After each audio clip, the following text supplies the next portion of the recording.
Well, good morning, guys. This is day 2/3, I guess. Hi. Because do we count Disney Springs as day 1? Yeah, why not?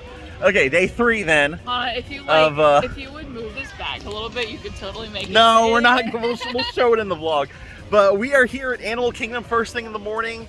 This is the first time I have been to Animal Kingdom, so I'm really excited to check out what this place has to offer. One of the big things I've been hearing about is Kilimanjaro's safari, which you get to see a lot of cool animals out and about. I already looked at one. I mean, I could be an animal in bed. It's my vlog, I don't care. My face But so basically the plan for today is we're going to spend the morning here at Animal Kingdom, and then we're going to hop parks over to Hollywood Studios.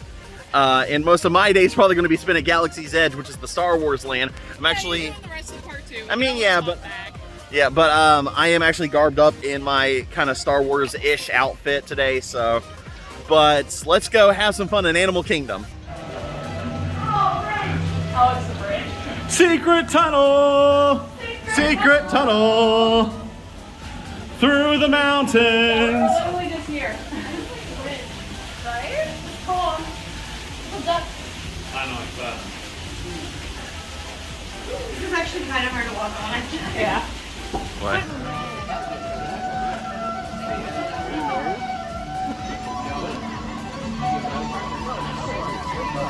There is the Tree of Life, the centerpiece of Animal Kingdom. It's so big. And what? It's so big. It is so big.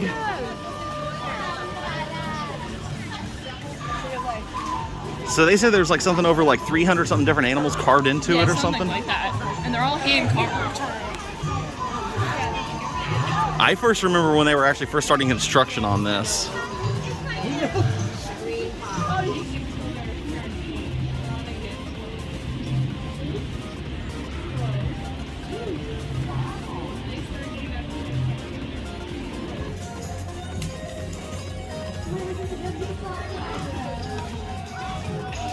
There's just a random squirrel. Just chilling in the gift shop. Hey, buddy. Oh, there he goes. I'm so glad I just got that.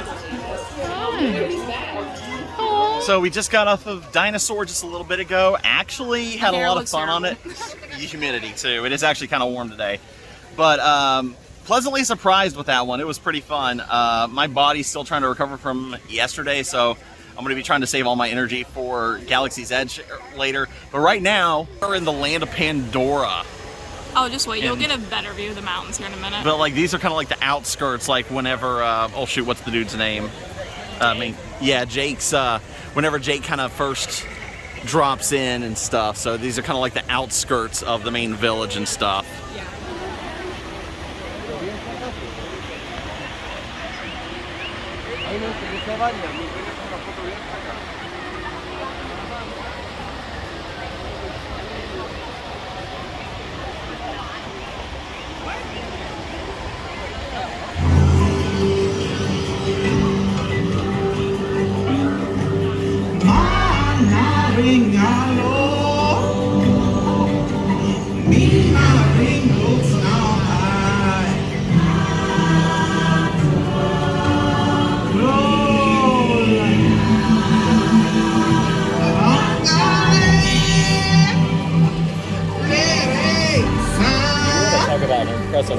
Yeah, it's one of their most impressive.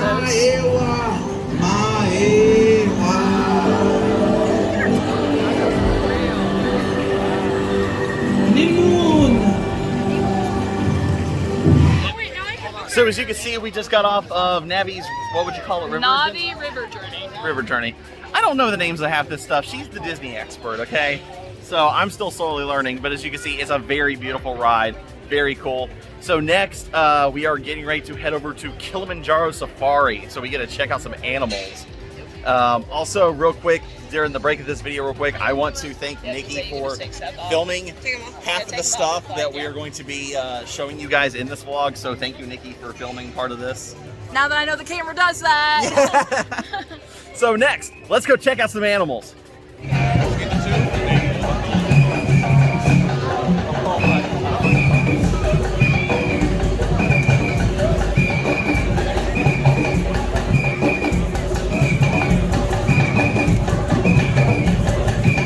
Personal items, as we will not be able to stop for anything that gets dropped. Finally, I ask that you please refrain from whistling or calling out to any of the animals that we see at Shrub Reserve today. We're going to start things off heading into the little Atari Forest, which is home to Shire creatures. On the right side is an okapi. Many people believe the okapi to be a relative of the zebra due to the striping on their legs and hindquarters, but they're actually the closest relative of the giraffe, which we can tell based on their head shape. They have a very similar skull structure. Okapis have a long prehensile tongue that they use to grip the leaves off the bushes they eat some of, but those tongues are actually long enough that they can use them to lick their own eyes. Okapis were first discovered by Westerners in 1901, which is the same year that Walt Disney was born. Coming up on this hill on our front left side, he's going to be a little bit hard to see, but there's a black rhinoceros laying down up there. Black rhinoceros are the smaller of the rhino species, typically weighing around 3,000 pounds. They're more solitary than the white rhinoceros, typically not living in herds, which is why we only saw one. On our left side, up on top of this hill, back behind the bamboo, we have a much better look at several bongos. We're also going to have several greater kudu on our front left side. Bongos are known as the ghosts of the forest due to rarely being seen, and both male and female bongos have those long curvy horns that sometimes overlap. Regarding those greater kudu, they are the second largest antelopes, standing around 55 inches of the shoulder, and we can tell that those were female kudu from their lack of horns. We're now heading out of the little Aturi Forest and over into the Safi River. The Safi River is out there across the water on our front right side is a pod of pink-backed pelicans. Pink-backed pelicans are the smallest of the pelican species. They're also the only pelicans that build nests in trees. And they're named for very faint pink oils secreted on their backs during mating season that's then spread throughout their feathers through preening, which is basically the bird equivalent of grooming. The duck. Up on the land on our right side, we have a couple now that sleeping. We also have some in the water on our left side. That is a pretty rare sight to see. They do spend a vast majority of their time in the water, typically only coming on land to feed, as they are herbivores. Also on our left side are several Nile crocodiles. Nile crocodiles are capable of eating up to half their body weight in one meal. They usually only eat about once a week, however they are known to be able to go several months in between meals when food is scarce. They may look as though they're sleeping, but I assure you they are not. They are ambush predators, so they are simply awaiting their next meal. Also on our front right side, we have a herd of Bengali cattle, one of two domesticated animals here on the reserve. Those massive horns can grow to be around 4 feet long, but aren't as heavy as you might expect. They're hollow unlike some other types of horns, and they're filled with a honeycomb-like substance that allows them to diffuse blood throughout those horns to thermoregulate, aka to keep cool. So those horns actually only account for about 1% of their body weight. They're otherwise known as Watusi cattle after the Watusi tribe, which first domesticated them, and they're commonly seen as signs of wealth by the farmers that raise them. On our front left side, we're going to have a much better look at some sable antelope, as well as a herd of wildebeest. Sable antelope are considered to be the most aggressive antelope species, and given a fight-or-flight situation, will typically choose to fight. For that reason, they are the icon of many African sports teams, as well as the icon of Harambe Wildlife Reserve. Regarding this herd of wildebeest, you'll see just about more wildebeest out here on the reserve than any other animal. They live in herds of 10 to 1,000 and participate in a great migration of up to 1.5 million across 1,000 miles of Africa annually. They also killed Wildebeest, otherwise Mufasa. known as news, spelled G, have a better look at these Maasai giraffe on both sides of the trunk. We can tell that these are Maasai giraffe from their spots. Their spots are more spread out, less well-defined than other giraffe species. Yeah, I got him. Another key characteristic of giraffes are their ossicones, those bony prominences on top of their heads. Both males and females have ossicones, and while they resemble horns, they're technically not, due to being covered with skin and fur. As a herd and prey animal, those stripes allow them to blend into one another, which makes it hard for predators to distinguish where one zebra ends and the next zebra starts. Zebras do not neigh or whinny like horses to communicate, but instead snort or chuff. And when zebra babies are born, their legs are almost as long as those of the adults, which is important because their legs are their primary defense mechanism.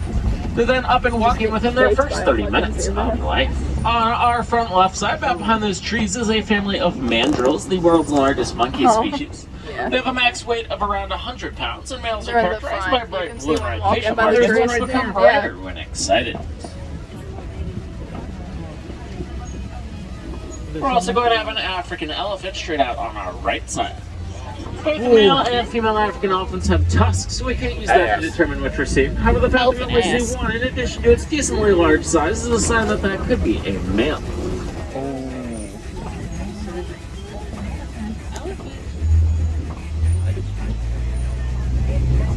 On our He'll probably tell you about it. Of greater flamingos, the lightest shaded pink of all flamingo species. When they're born, they're a light gray color, and just towards the water on the left side of the island, we do have a couple roughly 9-month-old chicks, which can still be identified by their gray heads, as well as some black speckling at the base of their tail. We also have some towards the center back of the island. Looking at their complete pink coloration, around a year and a half of age, the vast quantity of brine shrimp they consume, which are high in carotene. Some fun flamingo facts are that babies are called flaminglets, and flocks are called flamboyances. Yeah, I love flamboyance as the name for the flamingos. It's great. Now, on our left side is going to be our herd of white rhinoceros, the larger of the rhino species. They typically weigh around 5 pounds. Yeah, look, there's the ranger truck right there. There's definitely these black guys. rhinoceros typically living in herds of males, females, and their offspring, which I believe is what we're seeing. Back behind them is a divot in the mud called a wallet. White rhinoceros enjoy rolling in these wallows to coat themselves with mud, primarily as a means of staying cool, but that mud also works as a form of sunscreen. Yeah, look, there's hay in the back of the truck, I told you. Oh, it's an ostrich. Oh, look at him. We also have an ostrich right up next to the center of the truck on our left side, which, as you may know, are the world's largest birds. We can tell that that is a female from her grayish feathers. Males have much darker, blacker feathers. They're also a little smaller than the males, standing around 6 feet tall. Males can stand in excess of 7. They're also one of the only flightless birds. Walking around beneath the shade of the trees, straight out there on our left side is a cheetah. Cheetahs are the fastest land mammal with a top speed of between 60 and 70 miles per hour. They'll use their lengthy tails as a sort of rudder to quickly change direction while pursuing prey at those very high speeds. They're also one of the only cats that hunts during the day instead of at night. There was another one chilling up on the hill. We're gonna have another female ostrich on our right side. We also have a bontebok laying down straight out there back behind those red rocks. That is our one and only bontebok here on the reserve. At one point, there are only 17 remaining worldwide. Oh, Due wow. to strong conservation efforts, their numbers have increased drastically, but they are still rather hard to come by, which is why we only have one. Yeah, I don't see Up on that any Kobe lions. Rock formation, we also have a lion lying down. Looks like a lioness. Lions are inactive for up to 20 hours out of the day. That doesn't necessarily mean sleeping. They may just be lounging around, watching over their Oh, territory. there they are. Although quite often it does mean sleeping, as you can see. Yeah. They're just chilling. Sunbathing. Oh, they doing a snooze. Yeah, they're doing a snooze. We're now approaching the Warden's outpost, where he's been raising some domesticated Nigerian dwarf goats. Oh, those are Nigerian new. dwarf goats are commonly raised for their milk, which is quite sweet and considered fairly valuable. You'll notice that they have a bit of a potbelly-like appearance. This is due to goats being a type of ruminant, meaning that they have segmented stomachs. So basically they have 4 stomachs inside those big bellies. They're so cute.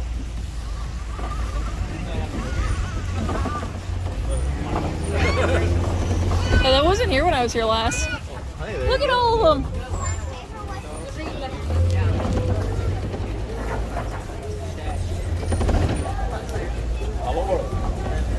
Whee! Hi. Hello there. This is mine. Mine?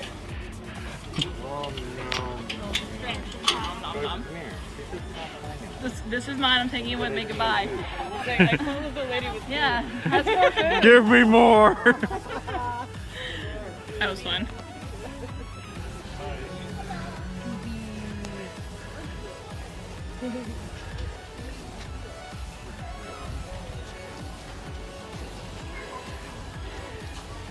I think it's lunchtime for everybody. Hey, buddy. Like the veterinarian thing.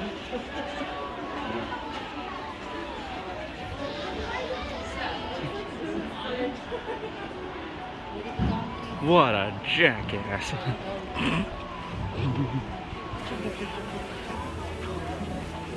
And if this one sheep comes out again. Look at that. Oh, I saw that tail wag. Don't you act like I didn't. Yeah, I'm talking about you. Excuse you guys? Yeah, I'm talking about you. Yeah, I'm eating lunch. Excuse you?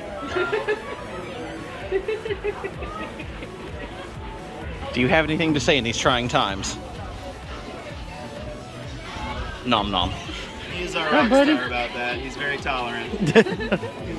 congratulations on graduation. There's a lot of syllables in there. It's like, let me say it right. What did you graduate with? My bachelor is in music production. Nice. So what do you want to do with that? I mean, I gotta be a music producer. But I mean, you'd think, but we have people. Hey, who's the pig? This one over here. Peekaboo.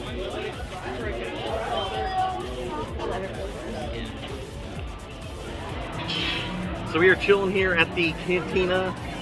Totally canteen. Totally canteen. Okay. In Pandora, and it has. Well, thank you, Paper, for blocking the shot. We got some. It's boba alcohol. Yeah, it's margarita mix. It's really good. And we also had a Navi-sized pretzel, which, if you could tell by this giant bag, it was huge. I mean, also came, and it and it came with beer cheese, which was absolutely delicious. So they're getting ready to go on Flight of Passage in Everest, which I'm gonna just pretty much chill here for a little bit because my body is kind of catching up from Magic Kingdom yesterday, and I want to save my energy for Hollywood Studios. So probably not much else going to be for Magic Kingdom for the vlog. So that was Magic Kingdom. And did you say Magic Kingdom, Animal Kingdom. I'm tired still. So this is it from Animal Kingdom, and then we will see you guys over at Hollywood Studios later. To the Avatar program. Soon, you're going to have a chance to undertake an amazing Navi rite of passage, flying on the back of this powerful animal called an Ikron, or as we call it, a Banshee. The way you're going to do this is by being matched to something called an avatar. And I'm here to help you guys get ready. But first, we have to scan you for Pandoran microparasites. Let's go. Alright everyone, stay on your number and move around screen. Okay, start scan.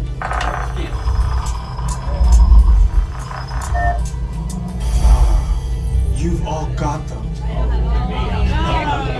But don't worry, they're very common around these parts. Let's start the decon. Initiating GMR decon. Stand still over your number. You're not going to feel a thing. You're doing great. Almost done, guys. They're all clear. Great. Now let's go over how all this works. Like I said before, you're going to be matched to these things called avatars, which look a lot like the Navi. They're created by blending human DNA and Navi DNA. Once we match you to an avatar, thanks to a special link chair, your mind will be able to control that avatar. Using avatars to fly this way was all figured out by my boss, Dr. Jackie Ogden. She leads our science team, which is part of the Pandora Conservation Initiative, and we're here in the Valley of Moara studying banshees and their environment.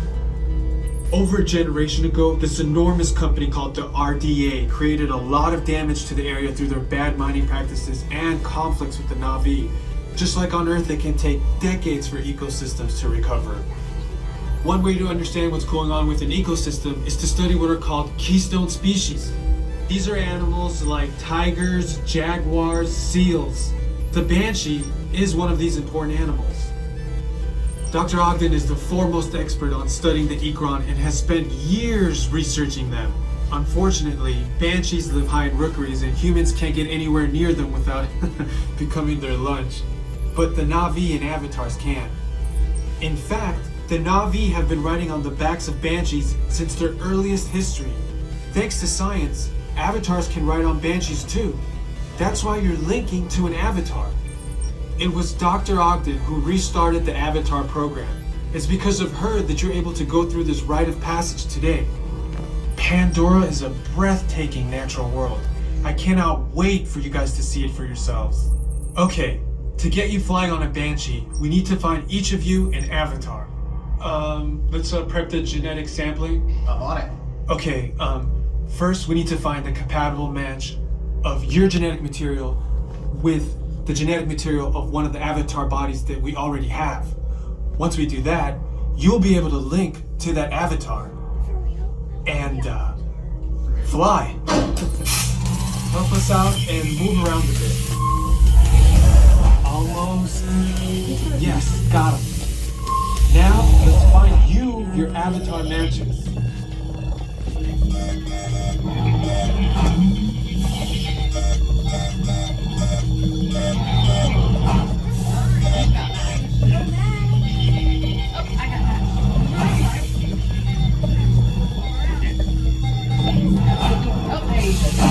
All right,